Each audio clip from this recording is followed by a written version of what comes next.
میرا نام علی ہے۔ میں 7ویں جماعت کا طالب علم تھا۔ میرا تعلق زمیندار گھرانے سے ہے۔ میرے بابا بہت سخت مزاج تھے۔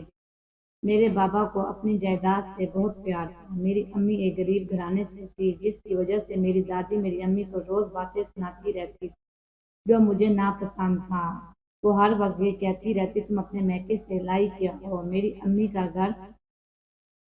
میری امی پورے گھر کا کام کرتی، پھر بھی میری دادی میرے بابا کو یہ کہتی تمہاری بیوی کچھ نہیں کرتی۔ میں کام کہہ دوں تو میرے ساتھ زبان درازی کرتی ہے، سارا دن کام تمہاری بہن کرتی رہتی ہے، حالانکہ ایسا کچھ نہ تھا۔ میری پھپھو سارا دن سوتی رہتی، یہاں تک کہ میری امی میری پھپھو کا کھانا بھی ان کے بیڈ روم میں دے آتی۔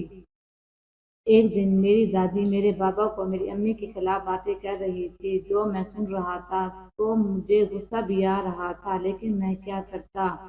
میرے بابا کو اپنی امی اور بہن سے بہت پیار تھا۔ میری دادی ہر وقت میری پھپھو کے گن گاتی رہتی۔ ایک دن ایسا ہوا کہ میری پھپھو کا رشتہ آیا۔ ان کی زمینیں ہم سے بھی زیادہ تھی اور ان کا اکلوتا بیٹا تھا۔ میری دادی نے فٹافٹ سے ہاں کر دی اور رشتے کے 1 مہینے بعد میری پھپھو کی شادی ہو گئی۔ میری پھپھو میری امی کو باتیں سناتی رہتی اور کہتی یہ قسمت ہے، میرا میکا بھی امیر ہے اور میرا سسرال اس سے بھی زیادہ امیر ہے۔ میری پھپھو کی شادی کو 2 ماہ گزرے، میری پھپھو کو پتہ چلا کہ ان کی کوئی زمین نہیں ہے۔ انہوں نے جو کچھ کہا تھا وہ سب کچھ جھوٹ تھا، لیکن میری پھپھو نے اپنے شوہر سے بات کی آپ لوگوں نے جھوٹ بولا تھا کہ زمیندار ہیں، لیکن کیوں؟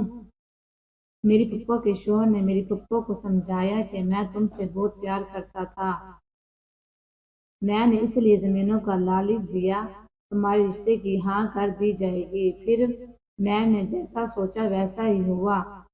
نہ صحیح میری زمین تمہاری زمین ہے، تم اپنے بھائی سے اپنا حصہ مانگو، میں تمہارا ساتھ دوں گا۔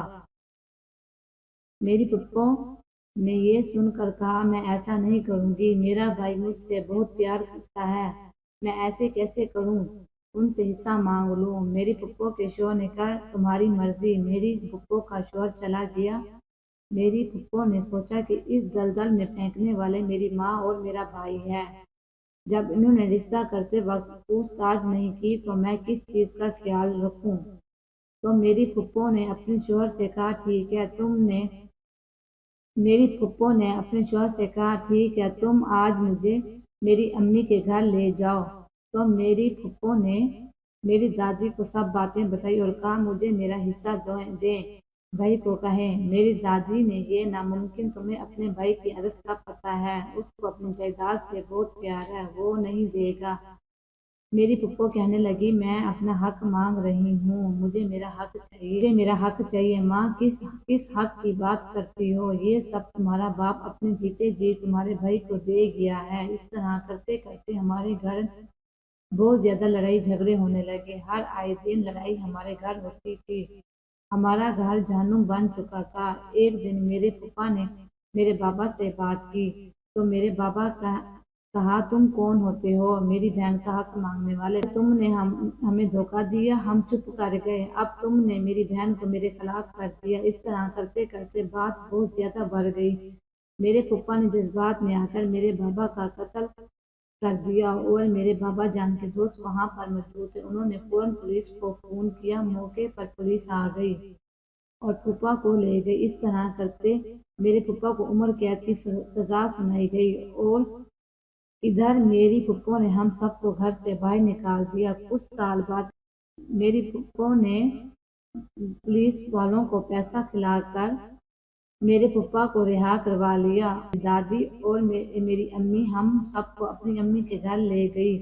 دادی کو اب جا کے احساس ہوا پیسہ وغیرہ کوئی کام نہیں آتا۔ میری دادی میری امی سے معافی مانگی اور کہا میں نے تمہارے ساتھ بہت ظلم کیا ہے، جو آج مجھے میرے گناہوں کی سزا مل رہی ہے۔ میرا بیٹا نہیں رہا اور جس سے میں بہت پیار کرتی تھی اس نے مجھ سے سب کچھ چھین لیا ہے، میں تمہارا حق دلوا کر رہوں گی۔